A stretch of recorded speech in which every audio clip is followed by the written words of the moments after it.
चलिए स्टार्ट करते हैं अपना क्वेश्चन नंबर 1 स्टार्ट करते हैं। एक देखो आरओआई के ऊपर हमने इलस्ट्रेशन कर लिया है और हमने एक क्वेश्चन नंबर 2 कर लिया था।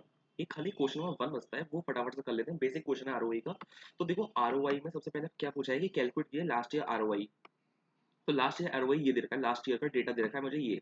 ठीक है, आरओआई का फॉर्मूला क्या था, control profit divided net operating assets. तो कंट्रोल प्रॉफिट कितना आ गया, 16,80,000 डिवाइड करेंगे 52,50,000 से, तो ये आंसर आ जाएगा मेरा आरओआई का।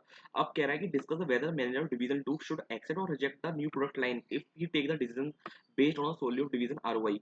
हमें पता है कि जो आरओआई जो होता है उसमें डिवीजनल जो मैनेजर होता है वो अपना फायदा देखता है। अगर उसका जो आरओआई है प्रपोज प्रोजेक्ट से अगर इंक्रीज होता है आरओआई, तभी वो प्रोजेक्ट को एक्सेप्ट करेगा, अदरवाइज वो रिजेक्ट कर देगा उस प्रोजेक्ट को। ठीक है, तो मेरा जो आरओआई आया है इस क्वेश्चन में आंसर देख लेते हैं कि 32 लैख आया, 32% आया है। अगर 32% से जो प्रपोज प्रोजेक्ट का आरओआई अगर ज्यादा आता है तभी मैं प्रोजेक्ट को एक्सेप्ट करूंगा, अदरवाइज नहीं करूंगा। इसमें इसमें कितना आया है आरओआई 21%। क्या वो एक्सेप्ट करेगा, नहीं करेगा। उसका टोटल करते हैं। मैं अगर टोटल में अगर ऐड कर लेता हूँ ऑपरेटिंग प्रॉफिट को ऑपरेटिंग प्रॉफिट में ऐड कर लेता हूँ और एसेट को एसेट में ऐड कर लेता हूँ, तो मेरा बनता है 28%।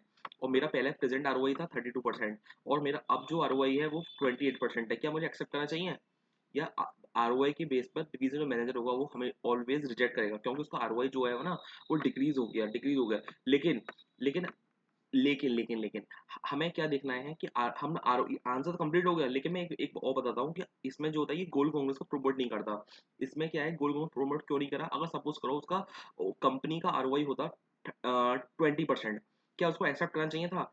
तो अगर हम कहेंगे कि हाँ 20% है ये आरओआई कंपनी का, लेकिन अब वो 28% हो रहा है, तो उसको एक्सेप्ट करना चाहिए। लेकिन ये जो आरओआई जो होता है उसका उसका डिसएडवांटेज यही है कि वो लैक ऑफ गोल कांग्रेस को प्रमोट नहीं करता।